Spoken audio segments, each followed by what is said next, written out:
Shabbat Shalom, everyone. This Shabbos is a very special Shabbos. The Shabbos of the 9 days, the Shabbos which we bless the upcoming week of the 9th of Av, a day of transformative power, of energy, a day in which has the greatest potential for Mashiach to come.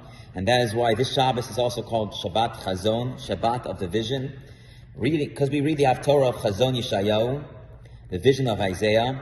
But as Rabbi Yitzchak of Berditchev would say, that it's because that our souls get to see the vision of the third Beis Hamikdash on this Shabbos. Subconsciously, we get to vision a time in which we will have peace and security in the land of Israel, a time in which we will have holiness in the third and holy temple.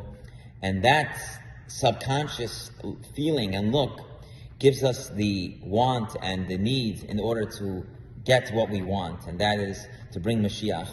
And so it's a very special Shabbos this week, a Shabbos of Mashiach, a Shabbos of vision.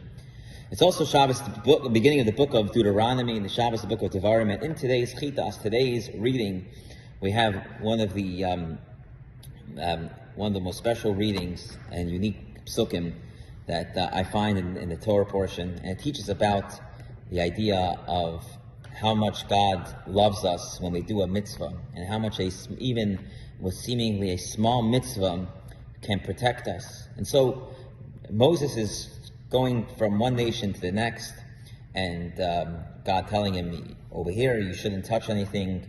This belongs to the family of Esau. This belongs to the family of Seir.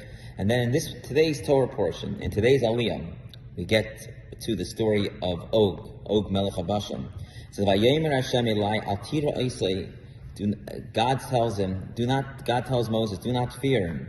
Ki biyadcha nasati Esai, because in your hand I will give him as kol amayos artza v'sisla kasher Sichon. I'm going to do the same thing like he did for Sichon Melech HaMayri, Asher Yeshe b'cheshbon. Vayitin Hashem Elokeinu b'yedeinu gam es Og Melech HaBashan mekol ha'amayim. And God gave all of the place of Og Melech HaBashan. But Rashi right away points out, by Sichon, he didn't say Al Tira Isai, do not fear him. But only by Og does it say Al Tira Isai, do not fear him. So what does Rashi say? Rashi says Al Tira Isai, but Sichon lehitzach leimer Al Tira Isai. By Sichon, he didn't need to say that. Ela misyare haya Moshe was afraid shalei samed leischus shimish laVram, that there was a schus, there was a merit, a mitzvah that Og did to Avram, and that maybe will protect him. As it says, Shenemar v'yavei apalit hu Og. What are we talking about? Going back all the way to the book of Genesis, going back close to 500 years prior to the time of Moses, to the time of Abraham, in which Abraham was going to fight the 4 kings and the 5 kings. And it says over there that v'yavei apalit, that came this individual, a spy, to tell Avram that Lot was captured. What does it say over here? It says Vayavei Apalit, and what does Rashi say? Vayavei Apalit. This was Oig Shapalak Mina Muhammad, that he ran away from the war. And what does it say?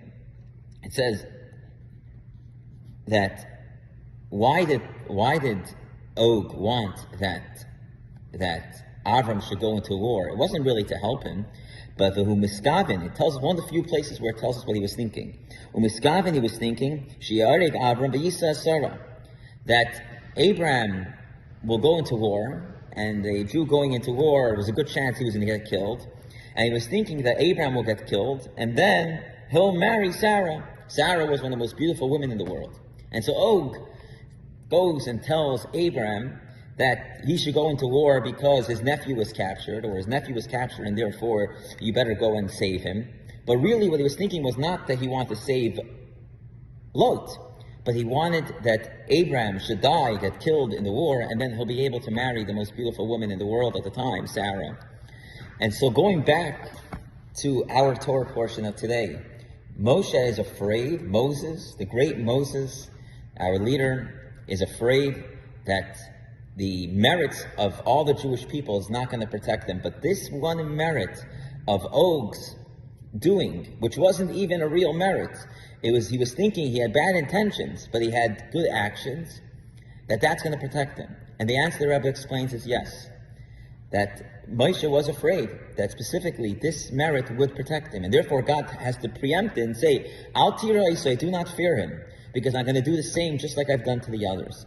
And it teaches us the power of a mitzvah, even when a mitzvah is not done for the right intention. But the main thing is the deed. And even if we don't have the right intention and we're thinking at the time we don't want to do the right thing, but we do the right thing and we help someone, that merit can protect us forever. Going all the way from the Genesis till Deuteronomy, going through the time of 500 years later, that Moses is afraid that this merit will protect oath. It teaches us the power of a mitzvah.